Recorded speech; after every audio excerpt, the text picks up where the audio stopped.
Hi, this is Dale Janota with School Board Support Services.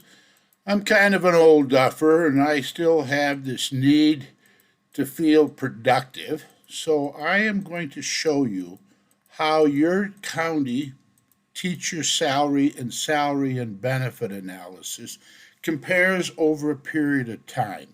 So all I'm going to do is I'm going to load in your county schools. I have everybody in here except Elkins, and I'm going to show you how everything turns out. Okay, so this is all I have to do.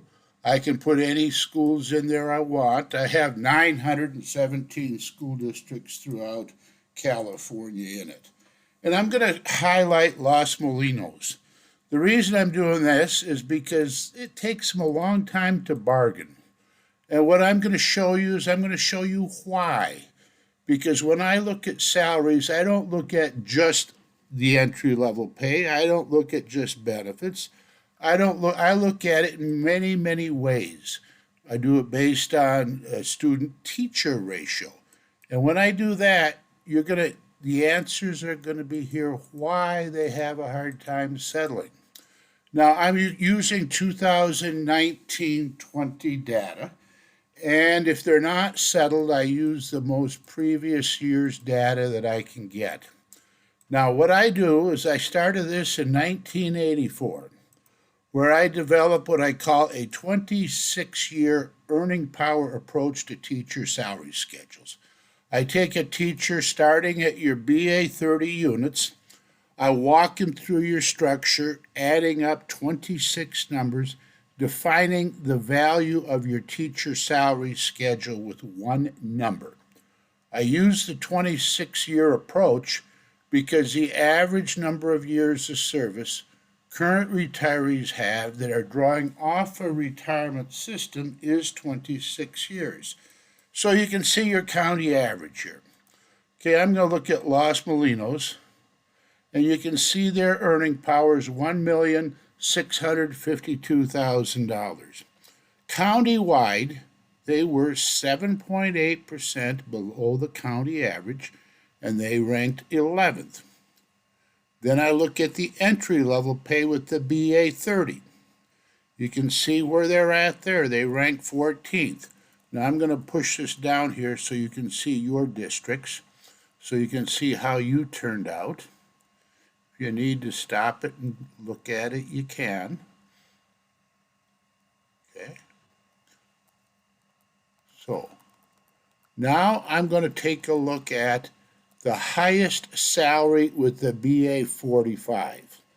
I picked that number because nationally that tends to be the highest a teacher can get without a master's degree. That's the mode. It's not true in California, but it's still a decent benchmark to look at. So you can see where they're at there. They're below average, 26% below. They rank 14th. And then I do the same thing with the top salary on the schedule. Now, when I say top, I am looking at the highest salary or step 26. Some districts go on forever, and I don't want to compare 40 years with somebody that stops at 20. And I also include the master's stipend, but not the PhD. So you can see where they are there. Okay, 6.4% below, and they ranked 11th.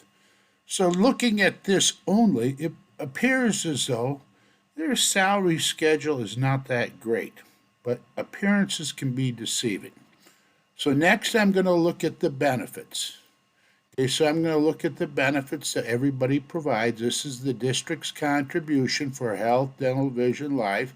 You can see they pay about $10,000 a year or $833 a month.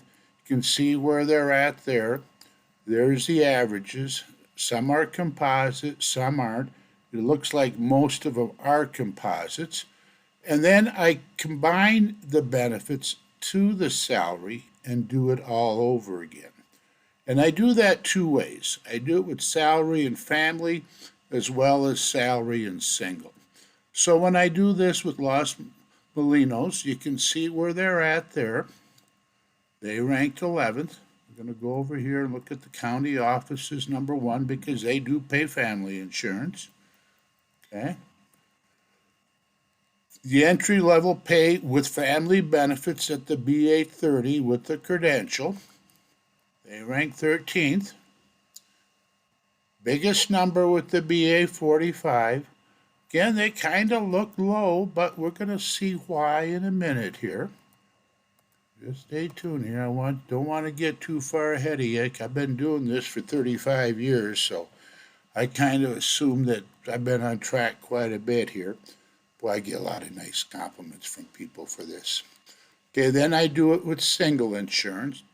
Not much difference because there's only one district that varies there, and that would be the county office. Okay, I don't think I need to read it for you. You can see how things look. Okay, then I do the benefits.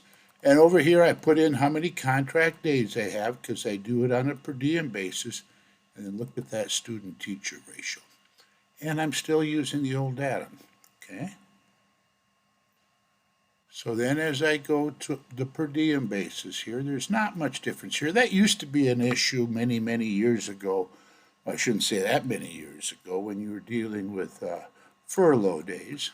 But I think that day has passed. But now let's go to student-teacher ratio. Okay. Now when I say student-teacher ratio, I'm not looking at class size. I'm taking the number of students divided by the number of teachers. Okay, now it's still on a per diem basis. Okay, here we go. Prepare, that's still on a per diem with single benefits. Here we go. Let's take a look at it. All of a sudden, they turned out differently. Based on a per student basis, overall, they were number 2. Tells you why there's problems there trying to settle. Low student-teacher ratio. Okay, you can see what they are, what the cost, this would be salary cost for a BA 30 starting salary on a per student basis. Okay, you can see this here. Looks kind of, I better go down here so you can see more. Okay. I think I need to read the numbers to you here because this process is the same. God, I have fun doing this. People really like what I do. Okay, and then I do it with benefits. Okay, even though their benefits were a little bit lower, they're still number 2. Okay, when I do it salary and single, that was single, there was salary and single benefits. Who is number 1 here? Oh, the county office. County office, you know, that's kind of hard to do there, but I stick them in anyway. I mean, that's why it's a different set of rules for the county office.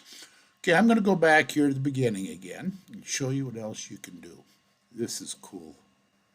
Okay, when I look at it here, like I said, you can put in any schools in here you want. I have every district in here. I'm going to show you what the state average is. There's your county average. There's the state average. Every school's in there. I put the state report in there just to, somebody might like to see that. A lot of schools in California. And I'm not an advocate. I just like to do things and help people help themselves. Okay. So now, they're still, let's say they're looking at certain proposals and they want to see how they turn out. So let's say, they're saying, okay, let's see what happens if we put 2% increase on the schedule. I'm increasing the salary schedule by 2%. Let's say instead of $833 a month for insurance, let's say they're going to put a cap of $900 here and $900 here. We're just checking out a proposal is all I'm doing here. So now we can see how they turned out. Yeah, they're still low on salary, you know, even though I added 2% to it. Okay, salary and benefits are still low. But they see that's how, you got to wait till we get to the student-teacher ratio here. Okay, you'll see over here we have 900 of that, got that fixed itself, recalculates everything. And let's say they did that. So when I'm going to go salary and there we go. So they're 16.5% above if they give it 2% based on a per student basis.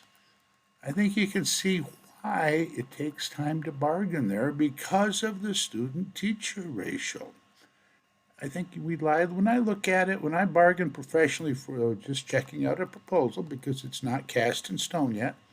Okay, so that's all you ever have to do. Now you can put in any schools you want. Okay, I mean there's 917 schools in it.